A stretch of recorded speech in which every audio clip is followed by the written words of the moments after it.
Good morning or afternoon, everyone. Today, we will explore how couple therapy supports relationships, focusing on two key approaches: cognitive behavioral couples therapy, CBCT, and emotional focused couple therapy, EFCT. Both frameworks address relationship challenges by fostering understanding, improving and communication, and rebuilding emotional bonds.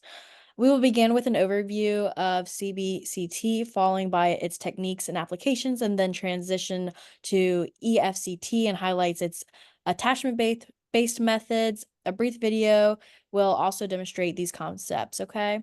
So CBCT overview.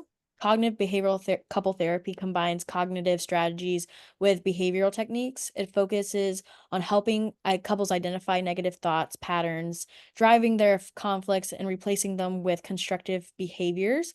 The goal is to transform perception, improve communication, and reduces relationship dissatisfaction. Some core principles of CBCT. CBCT operates on three principles: behavioral patterns, reinforcement beliefs. So, for example, avoiding discussions or frequent criticisms.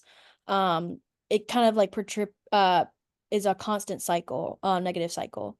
Thoughts and beliefs shape relationships. So, unrealistic expectations and negative assumptions often lead to dissatisfaction. Changes through awareness and action. So, by recognizing and addressing harmful patterns, couples can achieve greater satisfaction and conflict resolution. Techniques in CBCT. The practical technique of CBCT include cognitive restructuring, couples challenging automatic negative thoughts. Another one is communication training, skills like active listening and also just improving their interactions. Behavioral contracts, agreements such as scheduled date nights, strengthening bonding, and everything like that. Problem solving skills.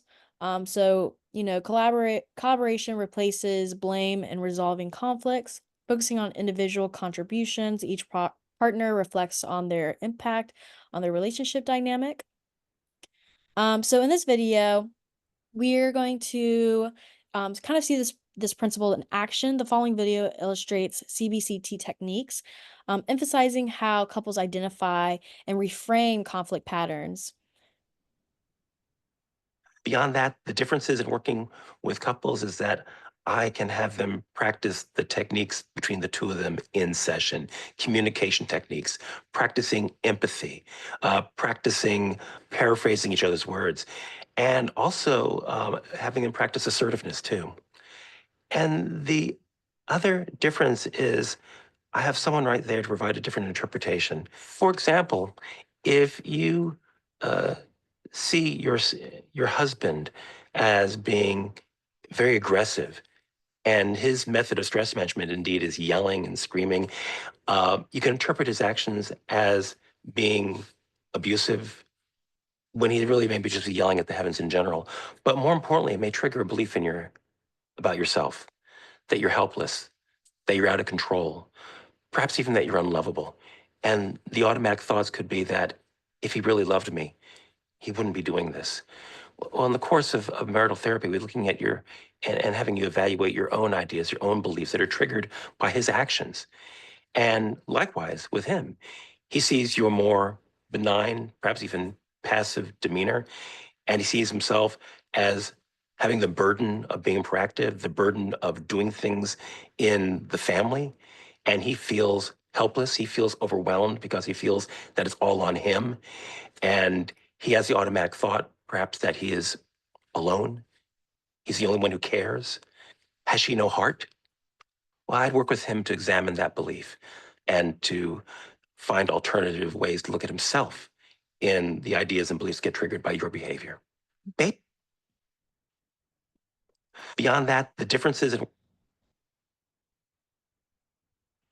So there are different cognitive behavioral approaches that are within the realm of cognitive behavioral couple therapy. So there's the integrative behavioral couple therapy, which focuses on enhancing acceptance alongside the traditional cognitive behavioral techniques, and it also aims to improve mutual tolerance between partners. There's also coping-oriented couple therapy, COCT, which emphasizes emotional understanding and stress-related negative behaviors. It's a three-phase method, the first being emotional self-disclosure, second being empathetic listening, and third being emotion-focused support. So these two approaches are something that kind of has come after the original cognitive behavioral couple therapy, and they're kind of different approaches that therapists can take when working with couples. And so, beyond just cognitive behavioral couple therapy, there's another school of thought with couple therapy that is called emotion focused couple therapy. And it's really rooted in attachment theory. And it really centers on like building secure emotional connections and restructuring interactions and encouraging emotional regulation between couples. So basically, there's three different stages, three different phases of emotion focused couple therapy. The first being cycle de escalation, where you kind of reflect on the negative interaction patterns that you're holding. The second being restructuring your interactions. So you kind of express your primary emotions and then you build your empathy with your partner. The third phase would be consolidation. So you strengthen that attachment, going back to the attachment theory, and then developing a shared problem solving strategies and techniques. So I wanted to do a sort of case study here where we can see that that EFCT could be beneficial for some people where maybe CBCT has not been working for them. So an example here is that a couple has been together for 5 years. They have some emotional distance between them. So that's where the EFCT would come into play. Taylor has withdrawal, feeling unappreciated. Alex is responding with anger and feels rejected. So the challenges that they're facing are obviously a negative cycle between criticism and withdrawal. And the underlying emotions that we would address would be hurt, rejection, and fear. So the EFCT approach would be to de-escalate, of course, following these three stages. So identifying those negative interaction patterns. Second would be the restructuring, expressing primary emotions, which are hurt and fear, and building empathy. And then the final one would be consolidation. So developing the secure attachment and trust. The outcome would hopefully be stronger emotional connection and improved intimacy, which is a similar goal to CBCT, but has different approaches and has a different kind of focus. So to conclude, while CBT emphasizes cognitive and behavioral strategies, EFCT is more about the attachment and emotional expression. Together, you could use them as powerful tools for couples to foster understanding and strengthen bonds. And although a therapist might take one or the other approaches, you can try them both out and see what works best for you and your partner. Thank you.